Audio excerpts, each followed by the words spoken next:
how do you maintain an online friendship? You meet someone, you start talking to them, how do you keep talking to them? Because I've definitely had people who I talked to for a while and it was great, but then we stopped talking and I haven't talked to them in years. I know. The flip side of the coin of having the internet is that it's really easy to lose touch with people. Because there's so many people and you don't see them in person, and if you don't keep up messaging them, it's easy for it to be like, wow, I haven't talked to this person in like 6 months. It would be kind of weird to talk to them again, you know? Yeah. I had a friend who I was, you know, starting to fall out with, and she got her blog deleted. And I have not seen her since. Yeah. I barely talked to her after that point because she just wasn't in my space anymore. Maybe that's kind of the thing, is if you can have more than one way of contacting someone, because That's if you important. only know someone on one thing, so if you only know them on one piece of social media, or you can only contact them on one instant messaging thing, if that goes away, you don't know who they are. You can't find them again. So like, I follow Theo on like, even like the moment we became friends, we were following each other on Tumblr and we had Pester Chum, and then since then, you know, we follow each other on Twitter and we talk on Skype and stuff. So that's like, you know, make sure you don't lose them, because the internet is pretty like intangible. It's easy to just, you know, lose track of someone. And yeah, just continuing to be in contact with someone. So, you know, if you talk to someone once and it was really cool, you know, talk to them again. And, you know, like sometimes, even if someone's not online, you can leave them a message on Tumblr or on whatever, on Twitter, and they can see it when they're not busy, and then you guys can have sort of like an out of sync conversation and still stay in contact. Even when you guys have different schedules or whatever. And like, if someone isn't constantly messaging you, it doesn't necessarily mean that they don't like you. It could just be that they're busy and they didn't think of it. Like, I'm really bad at staying in contact with people. Like, I get distracted, I get busy. I'm not really good at just like messaging someone to say hi if I don't have like a specific topic of conversation. So like, the fact that you continually messaged me was part of it, because if you had been like, oh, maybe Natasha doesn't like me, I like won't message her, I probably, you know, we could have lost contact, because I'm bad at staying in contact with people. To maintain an online friendship, you have to put in a lot of work. You have to kind of overcome the idea that like, oh, if they wanted to talk to me, they'd message me.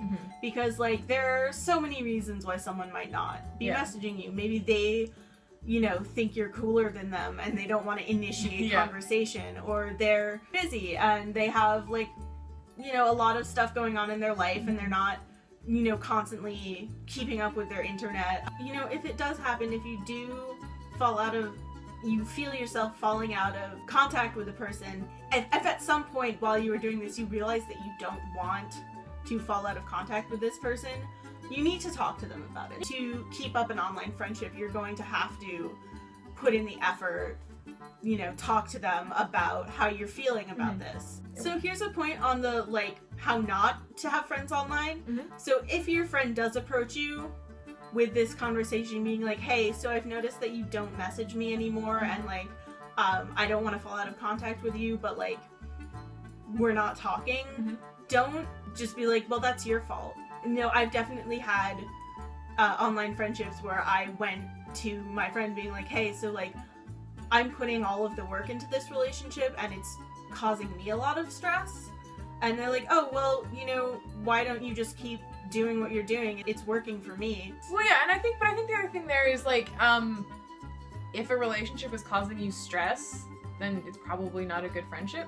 Sometimes when like someone is unintentionally causing you stress, and if you mention it and they're like, oh, sorry, then it's like good. But if it's like, if it's working for them, maybe it is, and maybe it's not an issue for them, but you have to like think like, you know, is it worth me being unhappy to like keep in contact with this person? Some people are very like, you know, they want to talk to people all the time, and some people are like, I like to have like, you know, a person that I don't even talk to for months and then we talk again, and you know, like, it doesn't make either of you a bad person, just maybe you aren't the right kind of people to be friends online because you guys have different like expectations of that friendship. So this means maybe you need to find someone who, you know, wants to talk more or less. You need to do what is best for your own health, for your own mental state.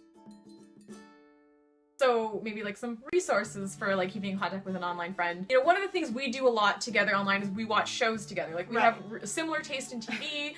We'll just like watch like multiple episodes of a TV show and just like talk about it while we watch it. And for a long time we did this by opening up the TV show in our own browser and like trying to sync it up. Being like, okay, I'm gonna press play. Like, we're gonna count down 1, 2, 3, play. And then as soon as one of our like computers was slower than the other, we'd be like, oh, I think I'm like 5 seconds behind you. Let's resync it up.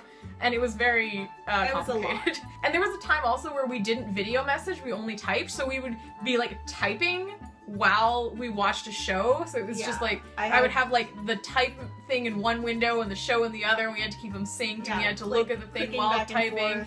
It was a challenge. It was rough. But we did it.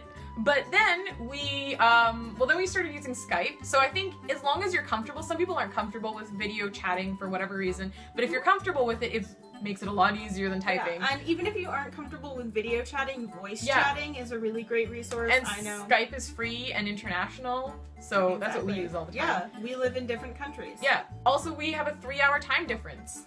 When it's like 9 o'clock for me, it's midnight for you, which is kind of tough. Also, depending on how big of a time gap you have, sometimes, like I have a friend who, we have a 9-hour time difference, and it's very hard for us to ever like talk at the same time, so often we do have out of sync conversations, but 3 hours isn't too bad. But you do have to kind of plan it around, right? Like I have to go on earlier in the evening if I want to talk to them, and they sometimes stay up later to talk to me when it's not that late for me. So, you know, time differences. But anyways, we're in different countries, we use Skype.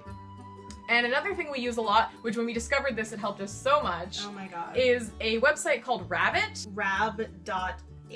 Rabb.it. Here. Yeah. So Rabbit is amazing. Rabbit is also free, though, so it isn't about, you don't have to buy it. No, it's just a website. And what Rabbit does is it will show whatever is on your screen to the other person or people that you send the link to. If you want to have a big group. Yeah. So what we do is Theo pulls up whatever we're going to watch on their computer, and then opens up Rabbit and sends me the link, and then I can see their screen.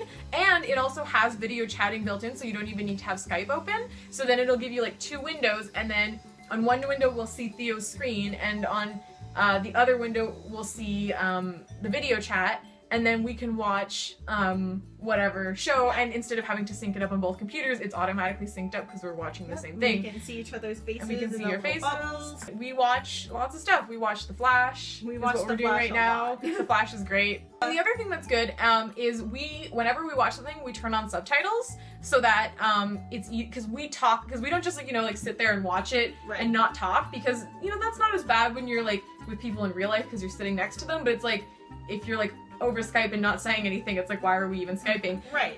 So we talk about the show while we're watching it, and if you have subtitles on, it's easier to kind of follow the show and talk at the same time because you're sort of reading while you talk. So, pro tip. Pro tip. So the one thing about Rabbit is it does sometimes greatly reduce the quality of the image you're viewing. Yeah, you're not going to watch high def, so you have quality. To be okay with having kind of a low blurry quality video, but which we are, because the shows we watch are trash anyway. Yeah. So that's like something fun you can do with an online friend that you don't have to be in person to do.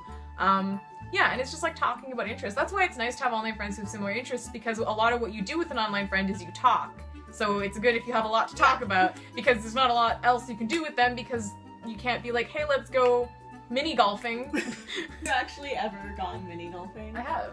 I've gone like twice. Yeah, same. Another thing, we don't do this a lot, but I know a lot of people do, and I've done this with some of my other friends, is play video games together. Because multiplayer video games, there's a lot of video games that are multiplayer and that let you like chat while you're playing a game, and like whether it's like an MMO kind of game or anything, like that's another thing that would be a good thing. Then you're playing a game with your friend, you're talking to your friend. If you have the same taste in video games, you're same thing as us watching a show, you're sharing your taste in games. So that's like another thing you can do with online friends. Recommend stuff to each other. We like recommend books and comics and stuff all the time. And we talk about the things we recommended once we've both consumed that media. And we're both like storytellers. We both love making up characters and stories and stuff. So we also have a lot of joint stories going on. We haven't really written them, but just talk about them and like maybe write them someday. So we create worlds together. Yeah, we create worlds and characters, and so talking about that and like sending each other drawings of our characters and headcanons and things. Create with your friends. We are writing an incredible Flash fan fiction together, which may at some point even see the light of day. Maybe, or not, but you know what? We have a lot of fun talking about it, and that's what's important. That's the real success, is the friends we make along the way. And then someday, if you've been friends for a long time, you might end up hanging out in person. They came all the way from Massachusetts up to Canada to hang out with me for a week. I did. I took a 6-hour plane ride. Yep. It was terrible. Yep. But I would do it again in a second. And so, I will have to because I need to go home. Yeah. So those are some of the stuff we had to say about online friendship and how to make friends and how to keep friends online. Yeah, you should comment below. Do you have online friends? Like, what do you do with your online friends? How do you keep in contact with them? How did you meet them? Have you ever met them in person? Do they live really far away from you? At least we're in the same continent. If you were like from Europe, that would be very far away. So let me know about your online friendships and like this video and maybe subscribe if you want to hear me talk about things like video games and my life and fun stuff. And we made another video together talking about Ghostbusters, the new Ghostbusters movie, so you should watch that as well. Click here to watch that video. And I'm going to put Theo's social media and stuff in the description as well, so you should follow them because they're really cool. Do the thing.